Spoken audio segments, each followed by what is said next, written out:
আজকে আমাদের উঠোনের সমস্ত ফলের গাছ কেটে দেওয়া হচ্ছে, কেননা প্রচুর গাছ হয়ে গেছে আর একদম উঠোনটা অন্ধকার মতো লাগে। অনেক দিন ধরেই কাটবে বলে আজকে ওনাদের টাইম হয়েছে আসার। তো বৃষ্টি চলছে সকাল থেকেই, তার মধ্যে দিয়ে যে গাছ কাটাকুটি শুরু হয়ে গেছে। আমাদের এখানে আম গাছ ছিল কয়েকটা, আর কয়েকটা কাঁঠাল গাছ, জামরুল গাছ, এগুলো সবই কেটে দেওয়া হচ্ছে আজকে। আর যে সমস্ত গাছগুলো কাটা হচ্ছে এগুলো প্রচুর ফল দিয়েছে এবছর। তো একটু খারাপই লাগছে যে এত সুন্দর ফলের গাছগুলো সবই কেটে দেওয়া হচ্ছে।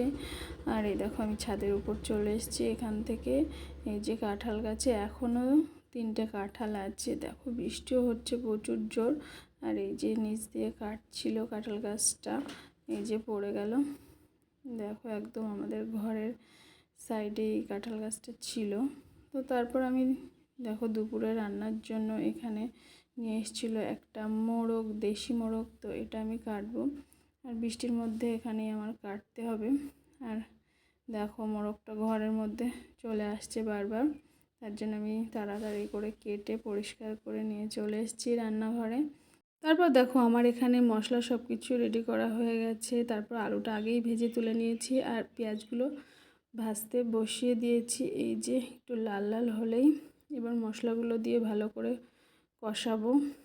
পেঁয়াজটা ভাজতে ভাজতে এদিকে আমি গুঁড়ো মশলাটাও করে নিচ্ছি। এদিকে গরম মশলা আর জিরে আর গোলমরিচ একটু ভেজে তারপরেই গুঁড়ো করে নেব। তারপরে এই যে মশলাটা কষাতে কষাতে আমি টমেটোও দিয়ে দিয়েছি। এরপর মশলা একটু তেল ছেড়ে দিলেই তারপরে মাংসটা দিয়ে কষাতে থাকবো। তো কষানো আমার হয়েছে। দেখো মাংসটার কালারটা একদম দেখো কতটাই সুন্দর।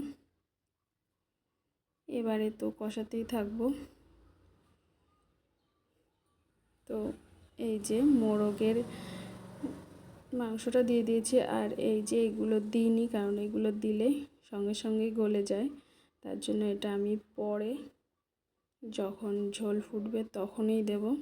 আর এটা আমি বেশি কষা কষা করবো না, একটু ঝোলই রাখবো। তো এই যে আমার রান্নাটা কমপ্লিট হয়ে গেছে, একটু ঝোলঝোলই রেখেছিলাম। তো এবারে ভাতটাও বেড়ে নিচ্ছি, খেতে বসে পড়েছি। তো আজকে খাওয়া তো জমেই যাবে। দেখা হচ্ছে অন্য আরেকটি ভিডিও।